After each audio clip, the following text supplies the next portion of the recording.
आज हम एक खास टॉपिक को लेकर आए हैं और वो टॉपिक आपके 10th क्लास के लिए बहुत ही इम्पोर्टेंट है, जिसे हम क्वाड्रेटिक इक्वेशन कहते हैं या हिंदी भाषा में उसे समीकरण द्विघात समीकरण कहते हैं। तो आज हम द्विघात समीकरण के बारे में शॉर्ट में और बहुत ही क्लियर वे में आज जानते हैं कि द्विघात समीकरण को हम कैसे पहचानेंगे कि यह द्विघात समीकरण है, और द्विघात समीकरण को सॉल्व करने के लिए किन किन चीजों की जरूरत पड़ती है और कितने मेथड्स हैं द्विघात समीकरण को सॉल्व करने की। आज हम शॉर्ट में इतना ही चीज बताएंगे और इतना ही चीजों को क्लियर करेंगे। तो चलिए शुरू करते हैं। ठीक है, तो हम शुरू करते हैं कि ये क्वाड्रेटिक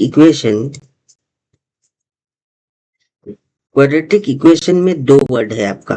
ठीक है, ये क्वाड्रेटिक है और एक इक्वेशन है, जिसे हम क्वाड्रेटिक मीन्स द्विघात कहेंगे और इक्वेशन मीन्स समीकरण कहेंगे।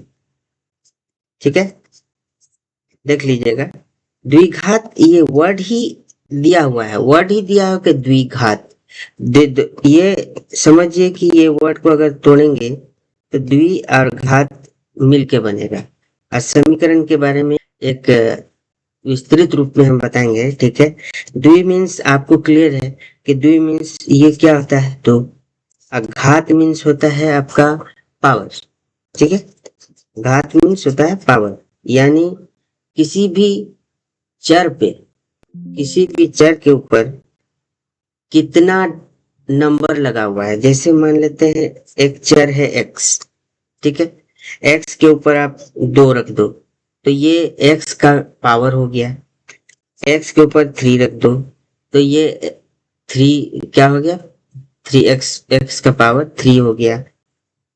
तो द्विघात और समीकरण, अगर समीकरण की बात करें, वर्ड समीकरण क्या है, तो ये समीकरण एक रिलेशन को बताता है चर के बीच में, अचर के बीच में, किसी भी चीज के बीच में। समीकरण जो है रिलेशन को बताता है कि कौन किससे कितना बड़ा है या कौन किसके साथ कितना किस टाइप का रिलेशन रखता है। और दूसरे वर्ड में अगर कह लें कि समीकरण उसको कहेंगे कि जैसे कि लंबी बात है, लंबी चीज 2-3 लाइन में लिखा हुआ है, उसको हम शॉर्ट में भी बयान कर सकते हैं, शॉर्ट में भी बता सकते हैं। तो समीकरण जो है शॉर्ट में बताने का एक वे है। ठीक है, समीकरण किसे कहते हैं, शॉर्ट में बताने की एक तरीका को समीकरण कहते हैं। ठीक है, ये यहाँ समझ में आया। चलिए हम आते हैं इस बात पर कि क्वाड्रेटिक इक्वेशन दिखता कैसा है, द्विघात समीकरण दिखता कैसा है। ठीक है, द्विघात समीकरण दिखता कैसा है, तो द्विघात समीकरण ऐसे दिखता है। इसका जनरल फॉर्म है,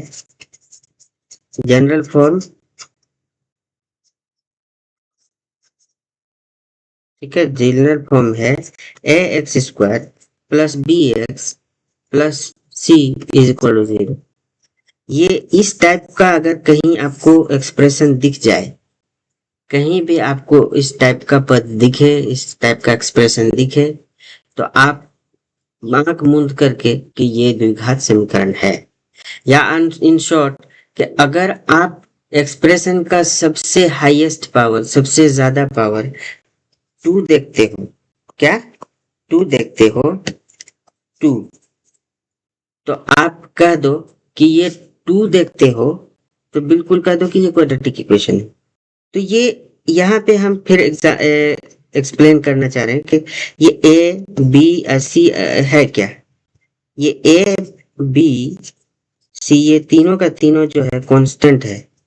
क्या है, कांस्टेंट है, मीन्स अचर है। ठीक है, चर और अचर आप पढ़े होंगे, अचर और अचर पढ़े होंगे।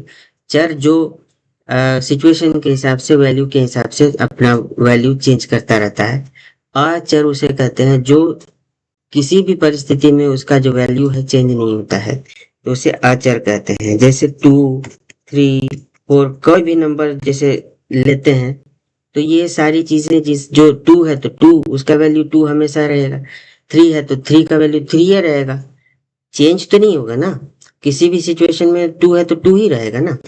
तो ये आपका अचर हो गया, यानी आप ये बदल नहीं सकते हैं। लेकिन अगर कोई चर है, चर वेरिएबल है तो आप उसको वैल्यू दे दे के, वैल्यू का मान बढ़ा के, मान घटा के आप उसको चेंज कर सकते हैं। ठीक है, तो ये हो गया आपका चर। आप पहले भी क्लियर है, इसलिए मैं आपको शॉर्ट में बता रहा हूँ।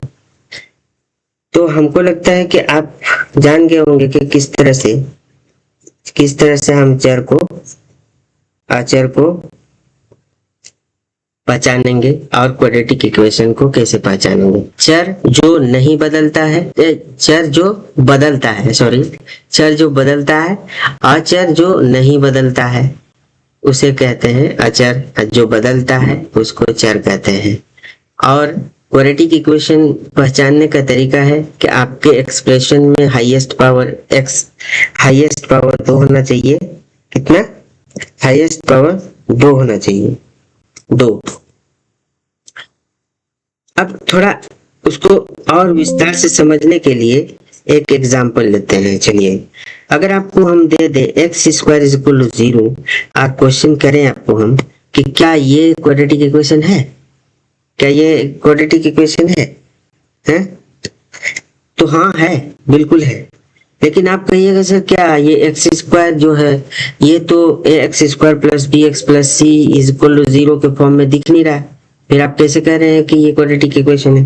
हाँ, दिख नहीं रहा है, लेकिन अगर आप इसको उस फॉर्म में लाओगे ना तो वो आएगा। देखिए, इस फॉर्म में अगर हम x² को क्या हम ऐसे लिख सकते हैं, x² 0 × x, ठीक है, +0 = 0। वेयर आप यहाँ कैसे देख लो, तो a = 1, b = 0, c = 0। ओके, तो आप उस फॉर्म में अब आ गया, उस फॉर्म में, इस फॉर्म में जो हम बता रहे थे आपको कि ये जनरल फॉर्म में ये अब दिखने लगा, तो हम कह सकते हैं कि ये क्वाड्रेटिक इक्वेशन है। ठीक है, ये क्वाड्रेटिक इक्वेशन है, दिख नहीं रहा है। फिर अगर हम और एक क्वेश्चन देते हैं, आप खुद